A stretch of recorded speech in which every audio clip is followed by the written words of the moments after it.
Good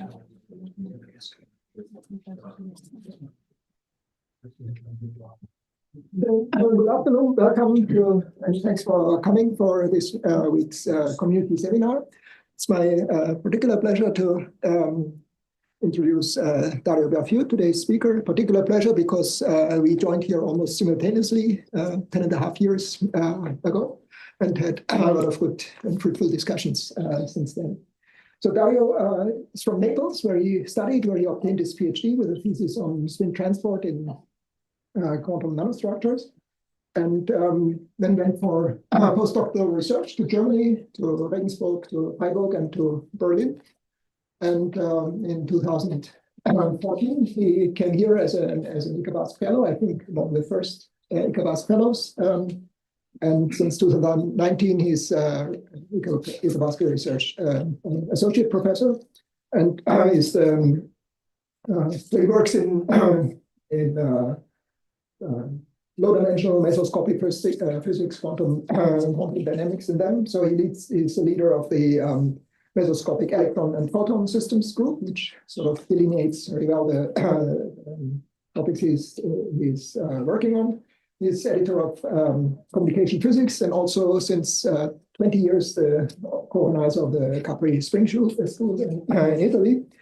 And I think it's a very good timing also that today, when the Basque Country opens the quantum year, that we hear today Dario's talk about quantum simulation with photons and electrons. And so without further ado, I give the floor to you, please. Thanks, Geza. Thanks to all of you for being here and just keeping in part the event that is in Camera de Comercio. So again, it's a completing event. There is the logo here. This is the year of quantum technology and quantum and science technology. And during this talk, I'll try to give you an idea of what we try to do in my group about this topic. So this is the outline of the talk. I want to start very simple with an introduction to try to stress what is the competition between the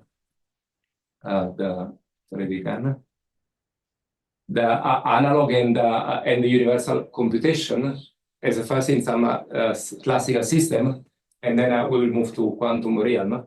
And then I'll try to give you two specific examples of something that we looked at into my group for electrons and for photons. Not yet, easier. And then I will try to give you some conclusion and some outlook for the future. So let's suppose that it's a very nice day today, and we decide that we want to go surfing. So we need to have the right wave. But how can we know when is the right time to go to the beach and start to surf?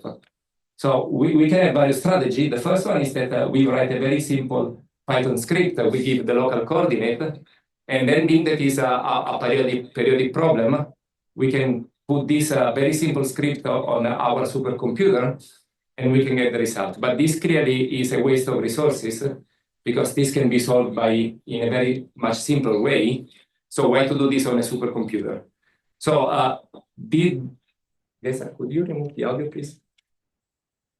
So the idea can be solved in a very analog way. Actually, this was done by Pascal in the 19th century.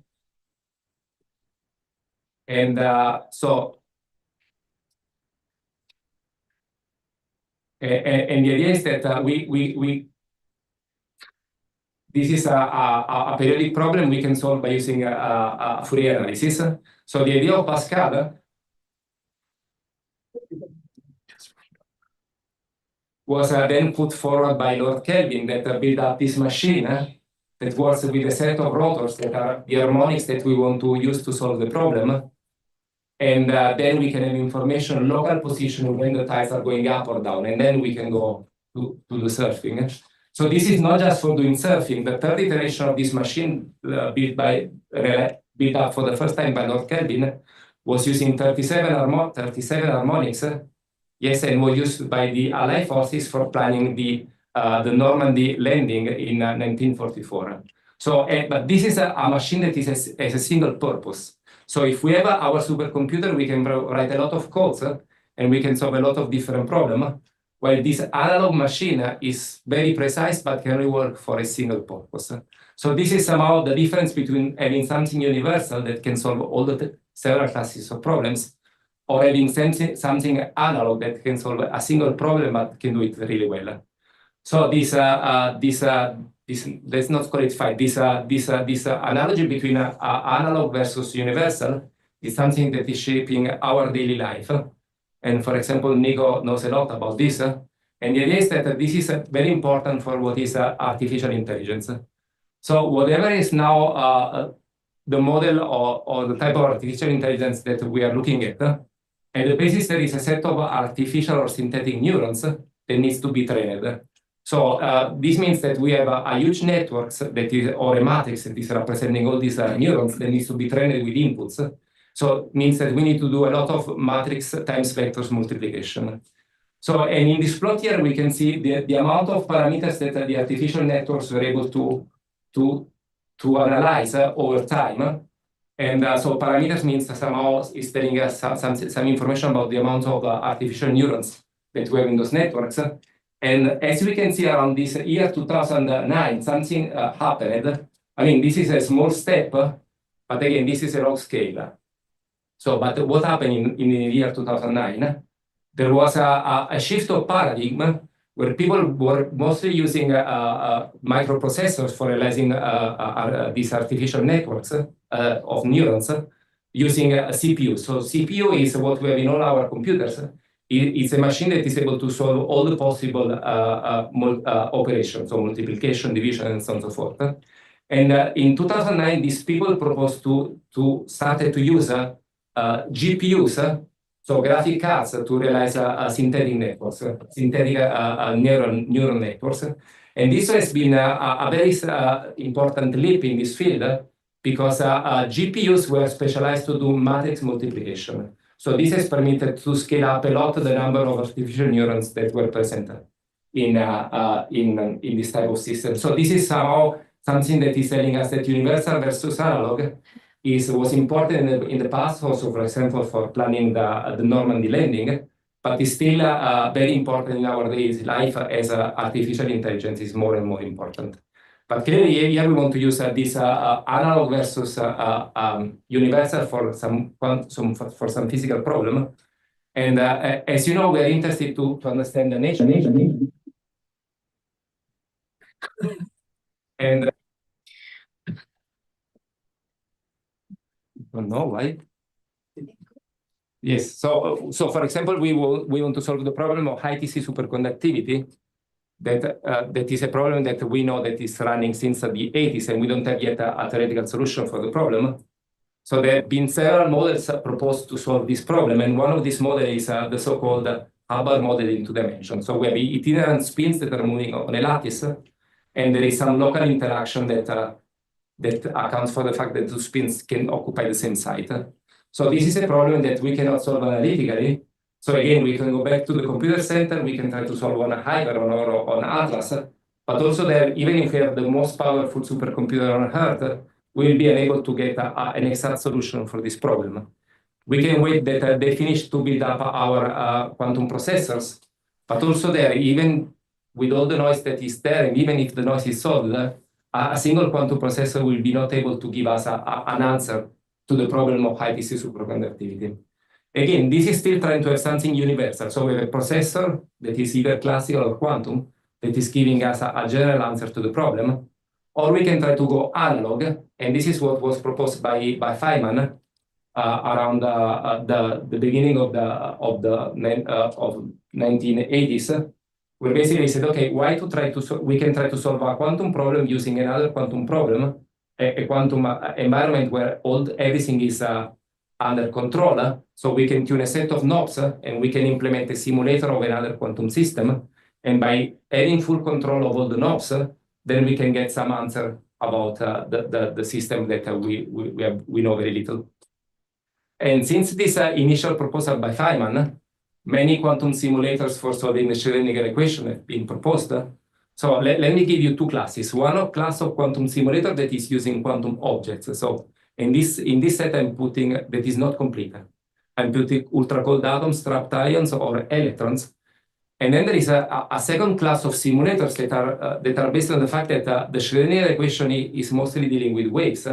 So we can use the wave nature of physics that comes out of quantum mechanics, and we can try to simulate this via classical waves. So we can have simulators that are based on photonic or optical waveguides, or even classical electric circuits. Or we could try to combine the two. So, for example, if we have exciton polaritons microcavities. But so now, in what is left of my talk, I will focus mainly on these two classes of simulators. These things about this is that basically those are very, very good for describing single particle physics. And let's start with the electron-based simulator. So for the people that are sitting here in the second building, they should be familiar with this picture that comes from a famous experiment done in the group of Don Eigler at the IBM, where they started to decorate the copper 111 that has a surface state of free electrons with iron atoms, and they started to place with atomic precision those iron atoms on the surface, as you can see in those two pictures here, up to realize this sort of ring. And then they used the tip of the STM to measure the waves or the interference of the the electronic wave inside this ring. And they noticed this very nice waves that have a circular shape. So there is now a jump of from 1993, when this experiment has been done. They've done also other experiments where there is the ellipse or other geometric shapes, till to a beautiful experiment that was run by a former student from the same group, that is Hari Manoharan, where in his group in 2012, they realized what they call the molecular graphene. So they moved from using iron atoms, they started to use CO molecules on the surface, and they started to place these CO molecules on this copper 111 in well-precise positions, as you can see now in this animation. So you see that they are moving with the tip of the STM, each CO molecule that is one of these black dots, and they are arranging this on top of each CO, on each copper atom of the substrate, up to realize a triangular lattice. And now what is interesting is that this triangular lattice for the electrons that are on copper 111 is seen as its negative. So it's a repulsive potential that has the shape of a honeycomb lattice.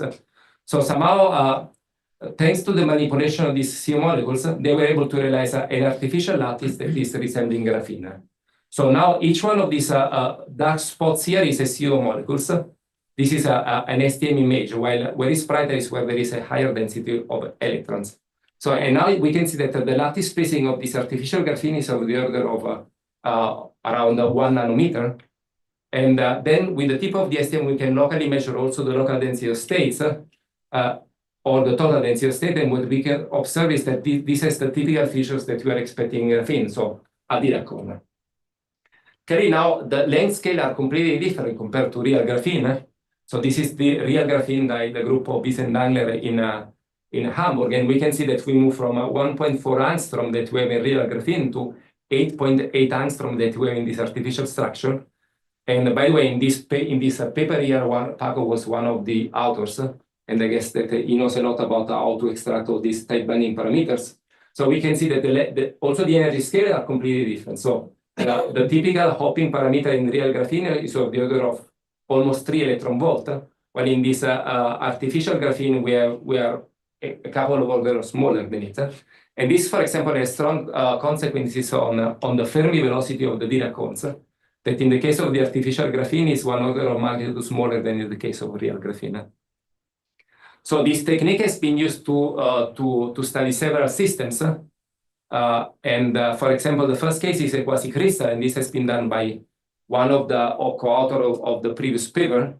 But then the technique landed in Europe, and especially this landed in the group of Ingmar Svarte in Utrecht, where they started to study very complex systems.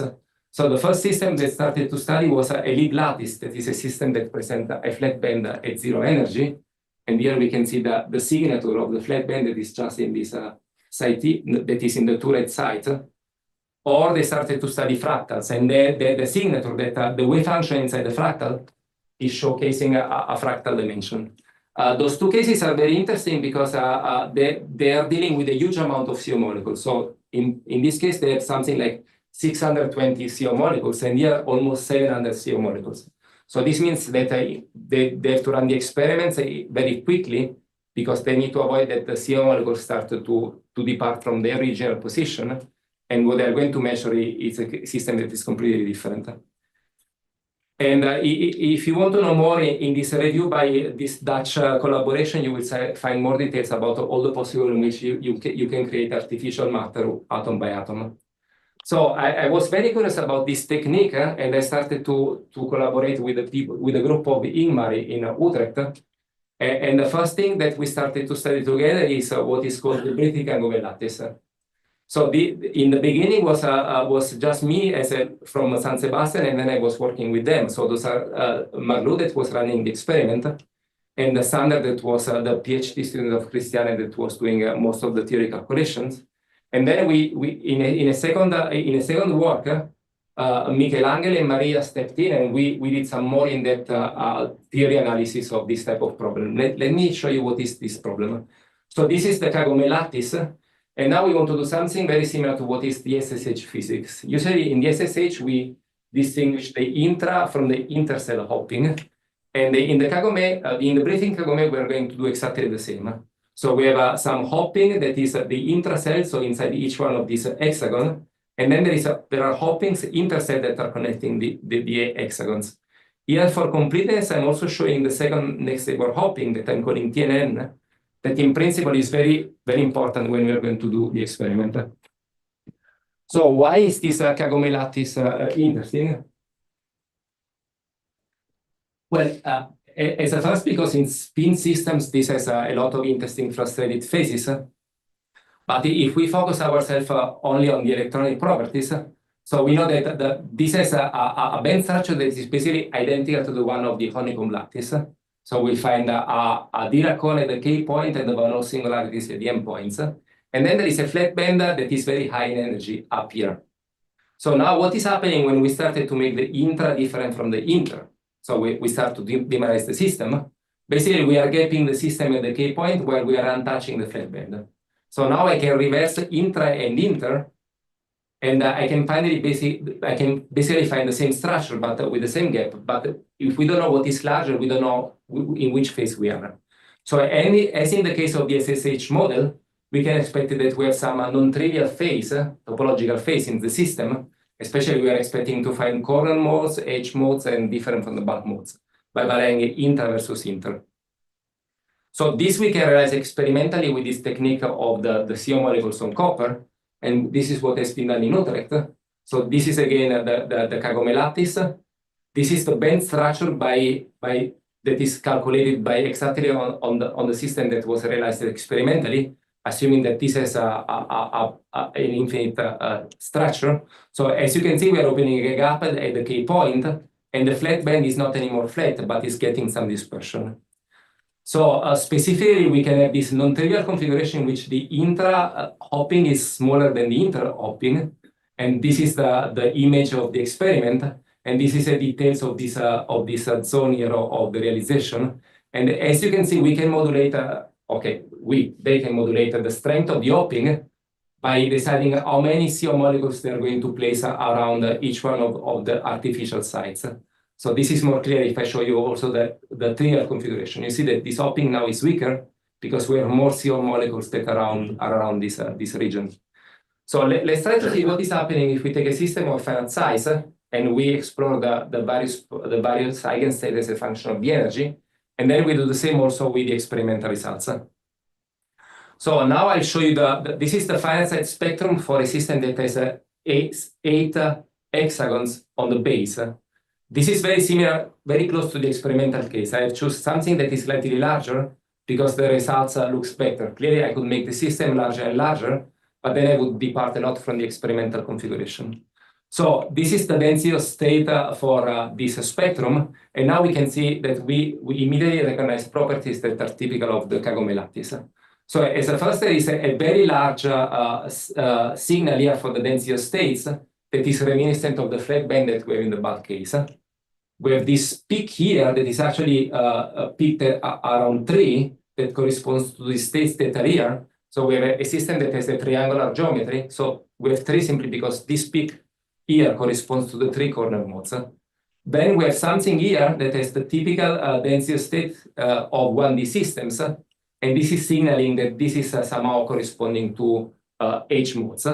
And down here and up here, we have the remaining bulk modes of the system. If I would make the system larger, we would clearly see the features of the DOS that we find in textbooks about 1, 2, and 3D, one-dimensional and two-dimensional systems. So let me show you the wave function for various cases. So if I go now here to the peak, we clearly see that the peak is associated to 3 modes in which the wave function is localized around the corners. Clearly, we don't have perfect localization at the corners because the system is small and the states are overlapping and talking to each other. If I would make the system larger, I would clearly see a spot only in one of the corners, another solution to the other corner, and so on and so forth. If now I move here, I'm claiming that this is a 1D-like state, and indeed the wave function here, one that I've selected, as the wave function that is mostly localized around the boundaries of the system. So this is an H mode. And finally, if I go down here, this is a bulk mode, so we see that the wave function is mostly localized inside the system and less on the boundary or on the corner.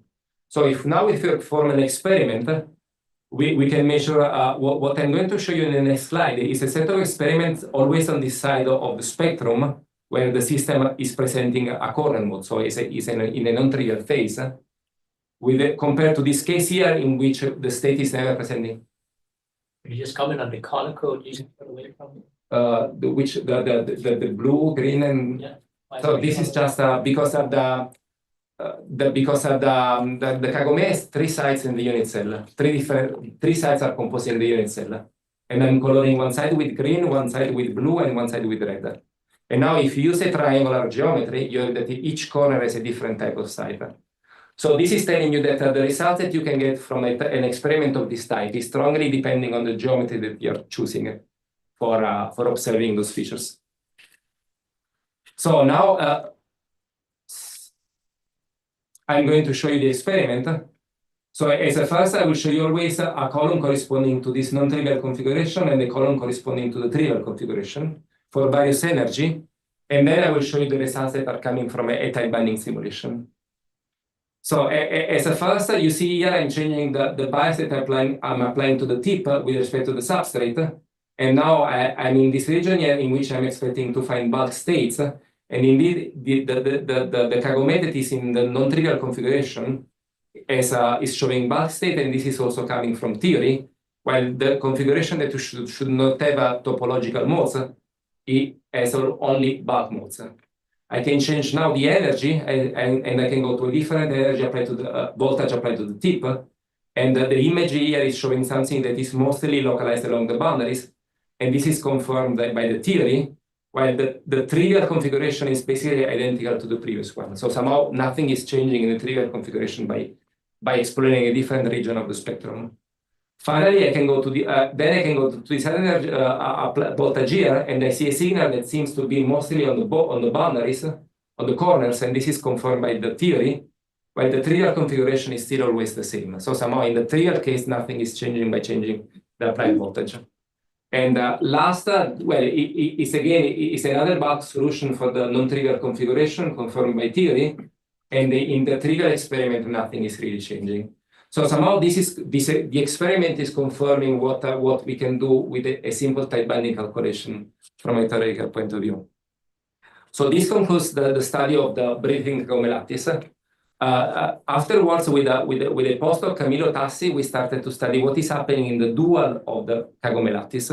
What is the dual of a lattice? A good question that I'll try to answer now. Again, this is now the Kagome lattice. I forget about the breathing. So I have a homogeneous swapping in all the directions. And now, just for simplicity, let me rotate the system a bit.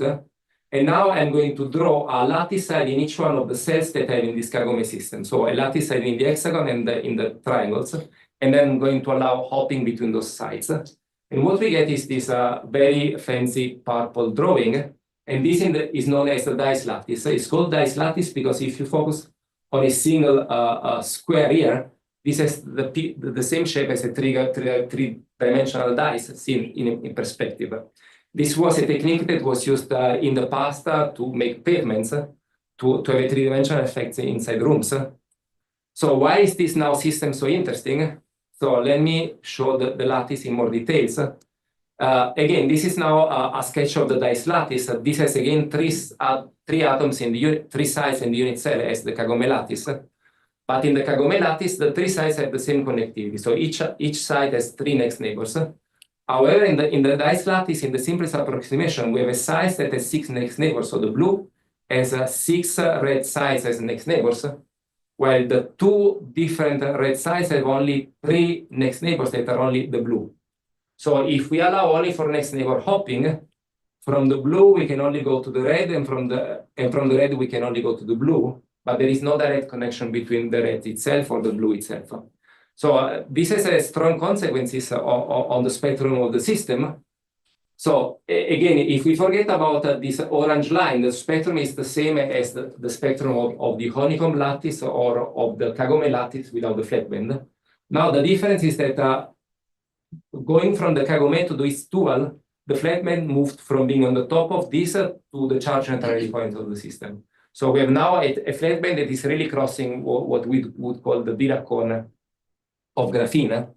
And clearly, this band is flat as long as the next neighbor hopping between the red side is kept equal to 0. If we allow a little bit of this hopping, this flat band will gain some dispersion. But as you will see soon, some of the features of this flat band are still there. What are those features is that usually this flat band can be associated to something that is called compound localized states.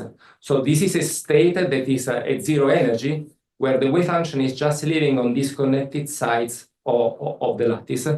And for example, in this simple case here means that the wave function is mostly on the R and R prime, but it's 0 on the H side. So what we did with Camillo was to look for possible configuration of the CO molecules on the copper substrate to reproduce a spectrum that is as close as possible to this one. And those are the various configurations with a different number of C molecules that we started to investigate. And here are a set of spectrum and the density states related to the flat band, to the middle band that should be the flat band. And as you can see in this configuration, clearly all the configurations are respecting the lattice connectivity. So we have a central side that has 6 next neighbors and the side sides that have only 3 next neighbors. But as you can see in the first configuration, we have a huge gap at the K point that we can reduce by in the other 2 configurations. But what is very interesting is that the wave function associated to the middle band has a localization that is mostly on the R and the R prime side, but is almost 0 on the H side. So somehow this is telling us that this property of the compound localized states strangely is conserved by making the system more complex. The next example I want to show is a work that we did with Michelangelo that is sitting here. That was to try to go beyond lattices that have the same symmetry as the substrate. So we want to do something completely different as it has been done in Utrecht's group with the lip lattice. But we try to add an additional ingredient that is a non-symmetric symmetry. Just to be on the same page, this is a pavement that has a non-symmetric symmetry. What does this mean? So let's say that we take a single tile of this pavement, the one, we make half a translation. So it means that I want to go from here to here. So we'll have the tile placed in this position 2, and then we make a rotation by a mirror symmetry, and this will become 3. So usually non-symmetric symmetry in 2D are symmetries where we do fractional translations and a geometric operation. In this case, we are doing a half translation and then a mirror symmetry. So, and this is known in the wallpaper group as the Herring-Moore lattice. So what we did with Michelangelo was to try to study the various properties of this Herring-Moore lattice as a system of electrons, and then to try to propose this for this electron quantum simulator. So again, this is a sketch of the Herring-Moore lattice so as we would implement for doing a tight bending calculation. So we have 4 different sides in the unit cell that we are calling R, D, R, U, D, and L. That is, the name is just related to the direction in which there is this link here. This is versus right, this is versus up, down, and left. And this is the first brilliant zone of this system. So again, in the first brilliant zone, we have the usual naming. So we have the gamma point that is the center, and then we have the four corners that we are naming S, and then the X and Y point. So, and this is the spectrum. So why is this now so interesting? So it's interesting because we find a crossing of the bands that is happening not in a high symmetry point, but because we are dealing with a system with a non-symmetric symmetry, this crossing point is expected to happen in a line of a high symmetry. And indeed, we find this crossing along this path between gamma and X. What we did with Michelangelo was to study various possible perturbations of the system. And what we have found is that we can move the position of this crossing point, and either we can go towards gamma or towards X or towards the S point. And when we're doing this, the properties of this crossing point are quite interesting. So one of the things that we found is that if we introduce a perturbation that moves the two crossing points, so one in K plus and one in K minus, towards gamma, when the two crossing points reach gamma, they hybridize and they form a semi-Dirac point. So it means that we have a linear dispersion along one direction and parabolic dispersion along another direction. Another feature that we found is that if instead of moving towards gamma, we go towards X, so the two K and K minus, they will not meet, they will meet in the X point that is equivalent. And when this is happening, is that we discover that there is an unfolding of this Dirac point. So instead of forming a semi-Dirac point that we found in gamma, what is happening in X is that we obtain linear dispersion along a line of constant momentum in one direction and parabolic dispersion along another line. So this is like the same picture that we have here, but simply it's like open. It's an unfolding. So this sketch here represents all the possible perturbation that we study in the system, and those lines are representing all the places in which we were able to move the Dirac point or the crossing point.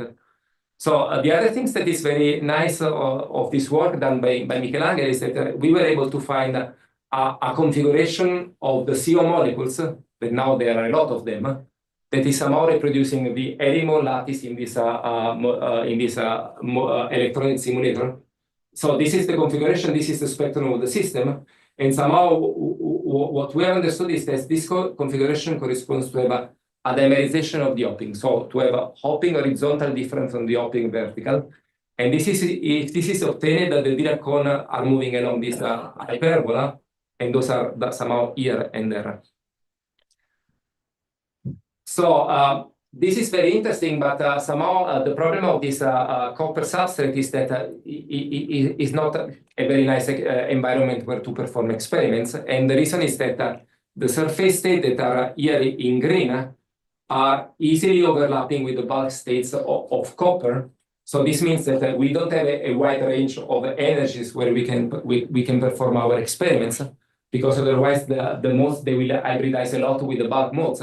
And what we measure experimentally as a huge broadening, and we cannot learn a lot from them. Experimentalists try to understand if there are alternative platforms where we can perform this kind of experiments. And an alternative platform is provided by indium arsenide on the surface 111 in what is called the DA termination. So basically, this is the standard indium arsenide that is terminated with vacancies on the indium sites.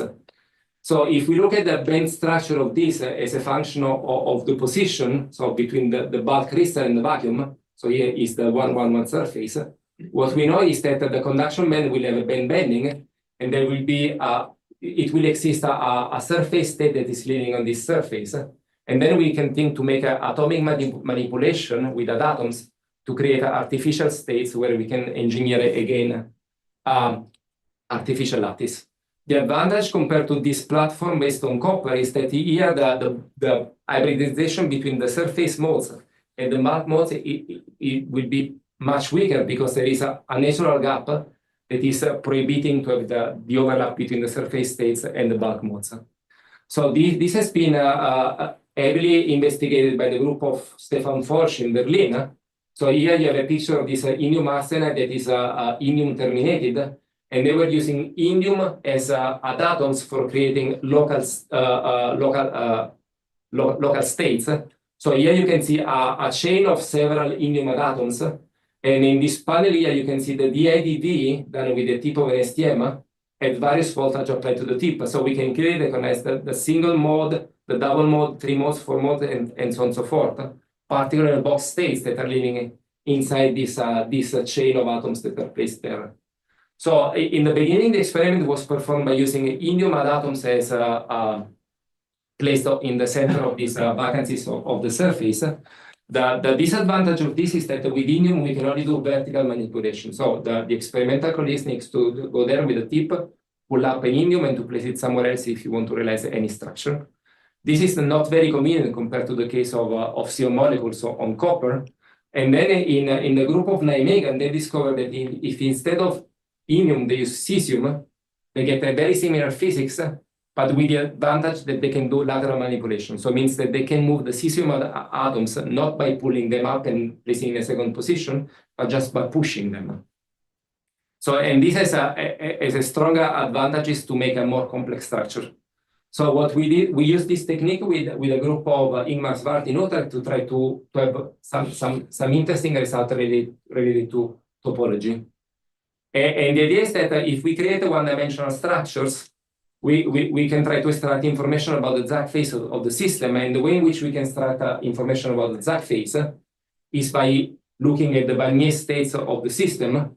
So something that is related to the block states. But how can we address these Barnier states? By measuring the total charge that is associated to each side of an artificial system. And in order to do this, the experimental colleagues realized several 1D structures that can be either in a trivial or non-trivial configurations, and we checked where the charges are localized in space in the two configurations. Maybe it's easier to explain this showing you the examples. So the first structure that we analyze is an SSH model. So you see these pillars, those are this pillar site here, cesium atoms that are placed in a chain. They're forming something like an atomic side of our tight binding model. And another one is placed after 2 periods along this indium arsenide structure. And then there is another dimer placed after a distance of 7 and so on and so forth. So, and now this is the DIDV spectrum of this structure. And clearly we can see the states of this finite chain with a gap, and nothing is inside this gap. We can extract the total charge of the system by integrating the density of states, the local density of states. And here in blue, we can see the experimental results, and we can see that the charge is peaked in the center of the unit cell. And this is somehow coinciding with what theory is predicting, so that the Barnier centers are sitting in the center of the unit cell. Now we can take this SSH model and we can bring it into non-trivial configurations where we have H modes. So this is now the new configuration. So we see that we are displacing one of the first sides of the chain. So we have still a gap, and now we have 2 states that are living inside this gap. Again, if we are integrating now the local density of states in energy, we find that the peaks that are telling us information about the Barnier positions are not anymore in the center of the unit cell, but they are moving at the boundary, so as theory is predicting. So we did the same experiment on more complex structures. What we study is a trimer. Oops, sorry.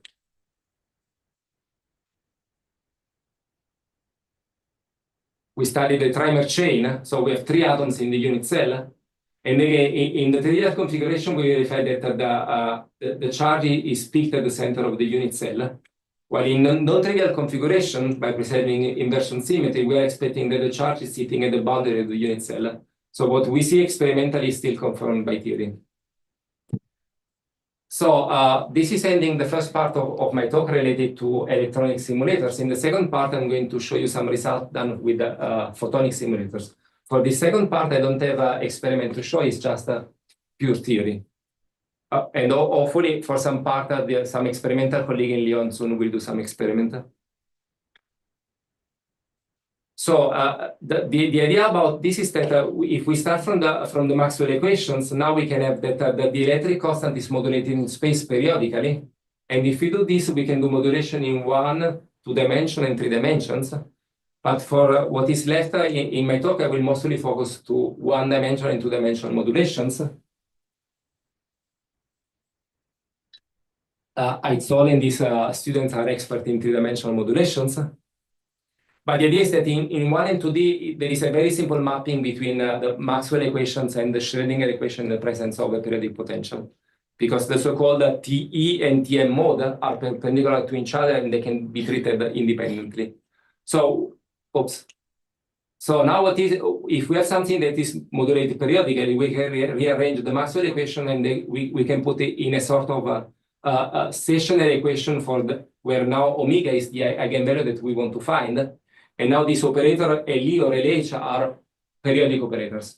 So when we are dealing with something that is periodic and we are solving an eigenvalue problem, this is very similar to the case of the Schrödinger equation in the presence of a periodic potential.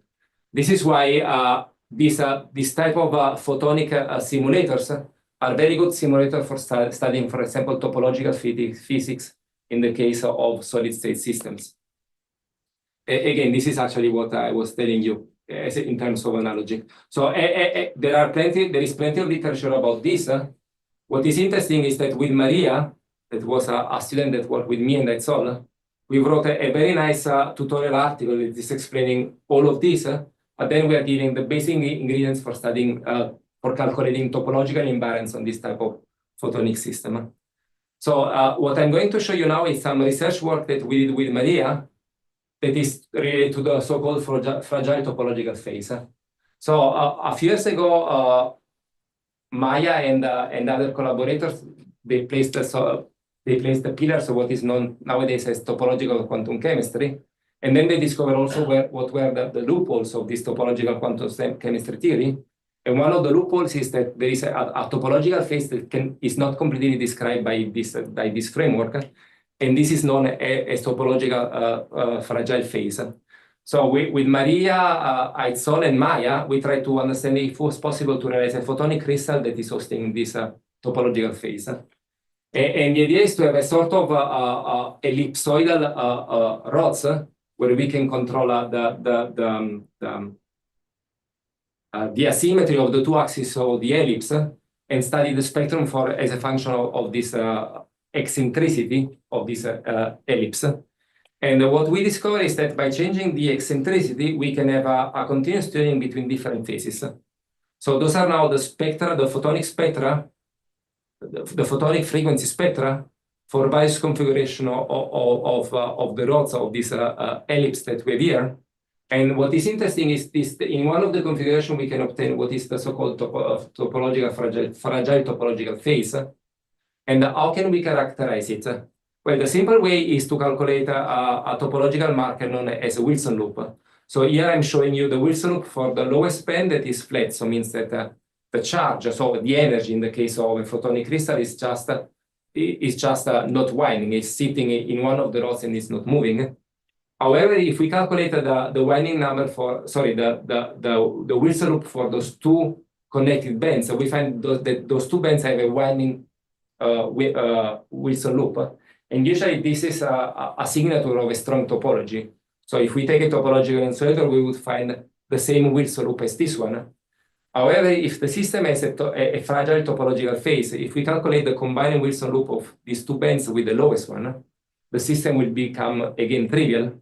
And this is what we observe in this third plot here, where we see that by making the Wilson loop of the first three bands together, we come back to something that has no winding. So the system has no real topological features. So this is why it's called fragile, because it can be easily destroyed by considering additional bands. So with Maria, we worked out this phase diagram that is giving us what is happening by changing the eccentricity of the system. We can have this obstructed topological phase that is this one, the trivial one that is just the first one here, or the fragile one that is this one in purple. So, and then in the remaining part, let me show you something that is still in the photonic realm, but has some sort of strong topology. And this is a work that is mostly carried on by Min, that is another student of my group, and there is some ongoing activity that is done by a postdoc that is called Duke, that is also sitting there in the back next to Min. And the idea is that now we are working with one-dimensional gratings that are placed on top of each other, and we can get some fancy physics out of them. Just as a warming up, if we consider a piece of photonic material, and we make no patterning in these photonic materials, we know that we have propagating modes that are below the light cone of this system. Now we can imagine that we go from this continuous medium to something that has a 1D grating. So we go to a configuration like this. So what is happening is now that the photons are getting a black reflection, and they are forming a periodic 1D potential.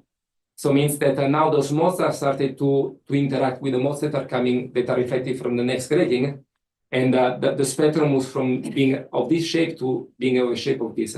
So this should be familiar to what is known, for example, in the electronic system when we do a 1D periodic modulation. And now what is interesting is that inside, below the light cone, we have just two modes that are separated by some gap U, and we can describe this in terms of an effective model. So we have a linear, two linear modes that are coupled by this Bragg reflection term U. And now we by doing a full solution of the Maxwell equations, we can recover what are the parameter omega 0 and U. So for example, in this plot here, I'm comparing the effective model with something that we obtain by solving completely the Maxwell equations. So, and this is possible to write this type of 1D gratings experimentally. This is an example coming from the group of a collaborator in Lyon. So what we did with Mine was started to place one on top of each other these 1D gratings, and for some strange reason we started already from a very complicated situation in which we have three parallel gratings one on top of each other. So again, we need to take this effective model that I was showing you before, and we need to multiply by 3. So it means that the matrix, the model is described by 6 times 6 Hamiltonian matrix that has this shape, where now each one of these blocks is describing one of the grating with the Bragg reflection U1, U2, and U3 for the 3 layers. And then the 3 layers are so close that they can talk to each other via evanescent modes. So the evanescent mode coupling is given by this block here in gray, and there's some coupling constant V1 and V2 that is different between the first two and the second two. Now, why is this system so interesting? Because in principle, we have a system that is depending on 3 parameters. One that is the genuine momentum, 1D momentum, and 2 that are the relative shifts between the 3 layers. And those shifts are periodic. So if we shift one layer with respect to the other by something that is larger than the periodicity, we go back to a configuration that is already known because the system is periodic. So it means that in reality, we can treat those 2 shifts as a synthetic momenta. So we can introduce we will have a genuine momentum K and 2 synthetic momenta K1 and K2 that are associated to the evanescent coupling between the first and the second layer and the second and the third layer. So it means that effectively we have a system that is described by 3 momenta, 1 genuine and 2 synthetic. Now what is interesting is that the genuine momentum will preserve time reversal symmetry. So if we invert time, K will go to minus K. Well, the 2 synthetic one will not because they are related to a geometric configuration. So somehow this system is intrinsically breaking time reversal symmetry.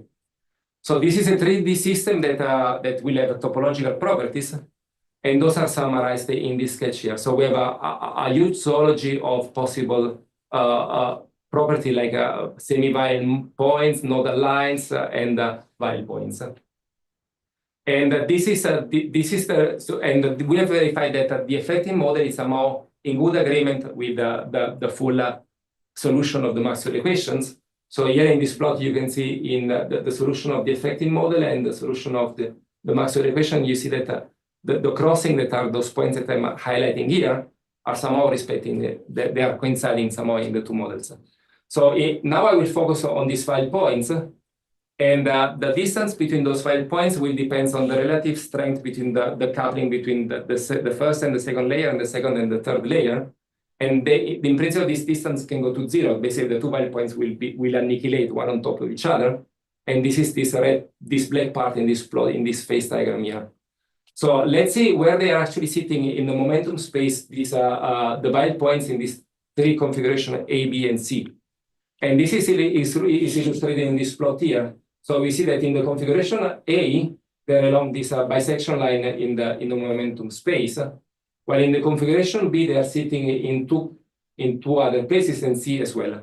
So we know from the physics of Weyl semimeters that if we have two Weyl points, there will be a Fermi arc that will appear on some surface. And now if we take two systems that have different configuration of the Fermi arcs, and we make an heterojunctions, there will be a reconstruction of the Fermi arcs. So what we try to do with MIN, and somehow we succeed into this, was to make an heterostructure between this configuration B and this configuration C, and verify that there is a reconstruction of the Fermi arcs. So again, what we are doing is a 1D heterostructure between the B and the C configurations. So it's again the same 3-layer structures. And we know that we have these 4 Weyl points, and we're expecting without the interface that there will be Fermi arcs going from green to green and from red to red. But if they are placed together, so if there is these heterostructures, there will be a reconstruction that will connect red to green, and the same on the other side. So this orange line is what we got with the effective model. While when we do full solutions of the Maxwell equations, we get this purple line. So somehow the effective model and the full solution of the Maxwell equation are in agreement. And this is the second example that I was planning to give you with some more details in this seminar. And this is leading me to my conclusions. So I hope that I gave you a very basic flower of what is the story of analog versus universal computations, and how this can be applied to the realm of quantum mechanics. And then I showcase few cases of basically single particle physics for the electronic and for the photonic quantum simulators. What I'm planning to do for the future, and for this I'm planning to collaborate with EJ, is started to study the simplest of the many-body problem that we can realize with the simulators that are spin chains. So DJ is starting to do experiment where she's going to place a titan atoms on MGO, and we're planning to do some lattice physical system of this type. Here I'm just recapping on the works that we have done in the past years about this topic. And let me celebrate something that recently we achieved with Tobias, that is a review about quantum simulators in general, but specifically meant for lattice with no standard geometry, so something that is going beyond what I've shown you today. And I'm very happy because this review has been recently accepted as a colloquium in Review of Modern Physics. So clearly, all this work, it has been possible because I was surrounded by amazing people. And clearly, the first set of people are the people here at the DIPC, so the students are Miguel, Maria, and Mina, the postdoc, Duque, and Camillo. And clearly, most of the discussion were possible because there are plenty of fantastic people here around, like Geza, Aitzol, Maria, but we had also a lot of interaction with people from other places. So, for example, we have still a strong collaboration with the group in Utrecht. So the 3 on the top are the experimental colleagues. Marlou and Rian. Marlou has already completed her PhD, now is in the US at NIST, and Rian is going to complete soon, while Ingmar is still there. And then we also strongly collaborate with the group of Christiane for the theory part.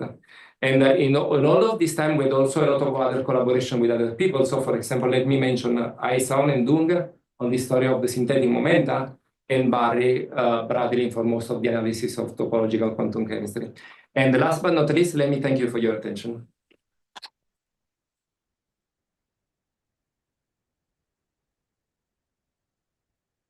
For this great overview. We have time for questions. Thanks, Dario, for the nice talk. I have a very naive question. Like, can you comment something on the perhaps fundamental difference between your electronic and photonic quantum simulators? Like, electrons are fermions and the photons are bosons. Mm-hmm. So when you have, let's say in the last part of the talk, you were discussing the Weyl nodes of Yes. the photonic lattice. What would be the difference in terms of the wave function nature between this and a Weyl node in an electronic system? So I guess that there might be some difference, right? Sure. Also in how the symmetry operations are performed and the topological classes Yes, you're completely correct. Clearly, in the case of photons, we don't have spin. So you have vial, but you cannot get two vials that are going on top of each other. So you cannot get the equivalent of a Dirac if you want. So, but then from the point of view of the wave function, I would say that once you are able to separate the TE from the TM modes, so that are somehow equivalent to your Schrödinger equation, and you know that you don't have spin, then I would say that the difference is I would not be able to tell you what is the real difference between the two. Again, the idea is that the photonic system are very good if you want to just look at the wave nature of matter. But then if you want to include spin, you need to sit down and think a little bit more what is spin, and probably you need to go beyond the standard just modulation of epsilon of r, and you need to think in terms of light matter interaction and something that you could think to be spin. And then to be sure that you have Kramer partners. More questions? I wanted to ask on the first part is simulated graphene lattice, and like can people see things like these pi magnetisms or interaction effects between different electrons in these lattices? I don't know. Like if you have a lattice imbalance. Yeah, I'm thinking about that. Usually this is coming because you have your carbon atoms and you have your electrons associated to the carbon atoms, correct? Well, in this case, you have just the electrons on the surface. And actually, it's a good question. But you described it also like a hopping. Yes, that's true. I mean, they did they studied a lot of different cases. So, for example, they studied what is happening to go to a Kekulé configuration or things of this type. But in the specific case of the magnetization, I think they've done any study. Okay. I don't know if Paco can comment about this. Think about that. But Okay, first year then, yeah. I wanted to ask, like in the dice model, but the Kagome one, what would happen if you put a magnetic field? A real magnetic field? Yes. Well, you would see probably some Aronow boom-like physics. I mean, not Aronow. You see that you will have in your what you. So the way in which you study this is that you have now a Schrödinger equation that is describing the free electrons, and then you have a terms that is describing all these your molecules that you are placing on your system. Now, if you are placing a magnetic field, what basically you're doing, you're making you're introducing the vector potential inside this P operator. And then again, it depends on the strength of your magnetic field. Somehow you are modifying the effective hopping of your system. And then you have some sort of Pyers transformation in which the magnetic field is affecting the hopping terms. But this is very clear if you have a real lattice model.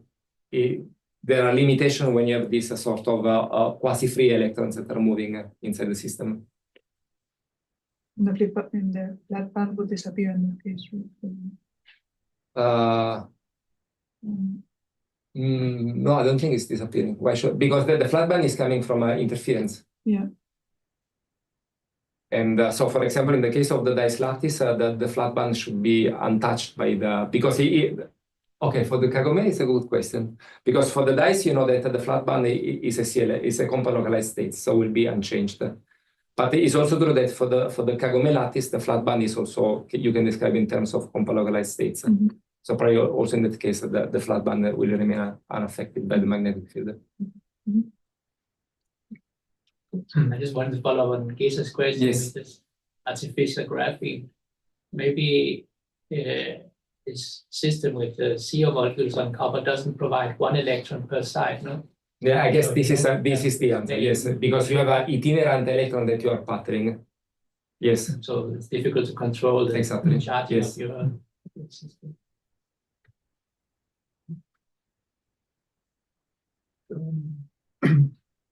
Questions?